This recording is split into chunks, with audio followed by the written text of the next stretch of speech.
Misaotranao ao ry fiaran-dalamby tena mangahoanty mirotsirotsinao malasa no fery maverty ndray mandeha izahay ao avianany tsirabe nandeha mashina tsaratare tsy nanana manao ka avy teny mipetraka nanginy rery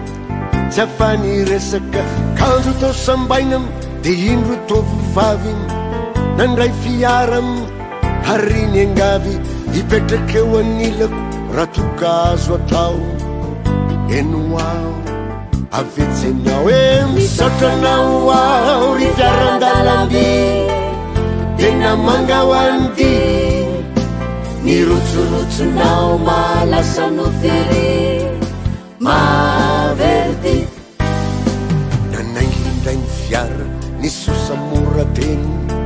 zahay tsy misy ny fampiteny teo ambony mandroso anandeha nivoaka kely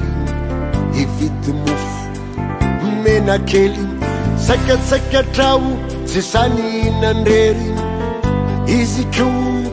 mijerijery natolotro ny mofo nataoko hoe mangala tenaka izy fa tsy nanda misaotranao ao ry fiaran-dalamby tena mangahoandy nirotsorotsonao malasa no fery maverty lavitra ny lalany daharitrelako karestory lera mato nironjona ny fiara nahankiny lo nefiko teo tahoana mono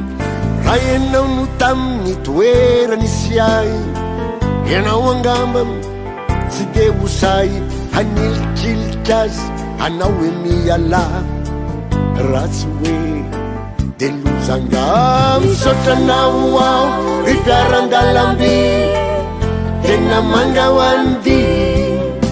nirotsorotsonao malasa no fery maverty tonga tao sorano nijanona ny fiara ny faraneko ilay tantara ianao angamby laza hoe ratsy fiafara varamitoy vo tena tsara tsy olona zaiko anao anefa niany fefarany fa de anao ny maminany iazoko ambara de kely fona ihany lalalala tsaroko atrany misaotranao ao ry fiaran-dalamby tena mangahoandy nirotsorotsonao malasa no fery maverty misaotranao ao ry fiaran-dalamby tavianao ody amin'ny andro alina be io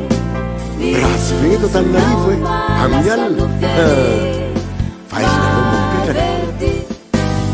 tsy aloha venao matra materika atao re asa mihafafa fatao hoe